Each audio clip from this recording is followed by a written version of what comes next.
is up? It's MSMOCLARK, keeping you posted and entertained with the post up.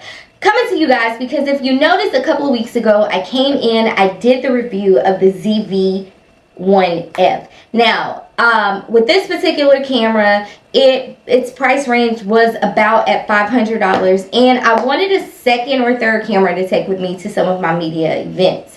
Just in case I have a second or third shooter with me. This one is easy for somebody who really doesn't use the camera, and the video quality is amazing. Now, what I found was when I went out at one point and I tried to take a couple of still shots and zoomed in, the quality was not the best for me. So I started going back online and doing a little bit more review, and of course you have the ZV-1, which came out in 2020, which came out obviously before the ZV-1f, which was released the latter part of 2022. Now, what I did find with the review of the ZV-1 was that the zoom, the optical zoom, was about 24 to 70 millimeters, and maybe that could be better for what I need. According to previous reviews, the still shots on this camera are pretty much better because they take pictures in RAW and JPEG.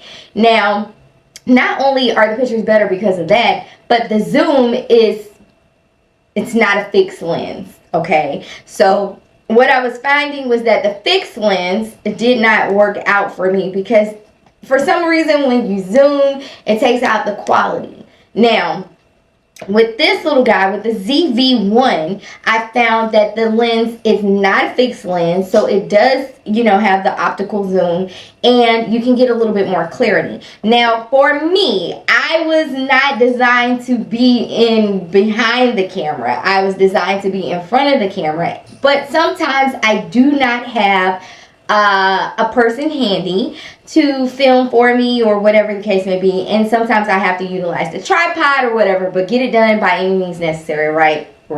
Okay, so what I decided was, in case I do have a second shooter, I can be shooting from my Canon M50 or my Luxe G7, and if I have another unexperienced photographer or videographer or whatever, such as my kids or whatever, depending on where we are, and I'm vlogging or whatever the case is, this is better for still shots.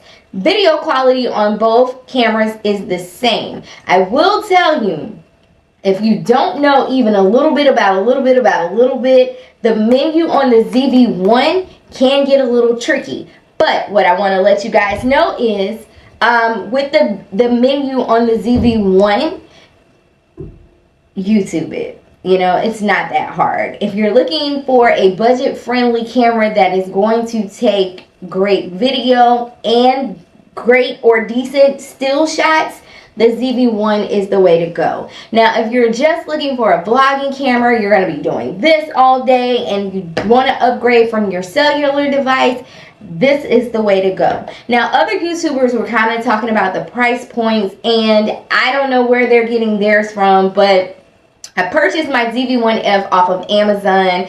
The total came up to like $500 and something. I went and I purchased the ZV-1 on eBay.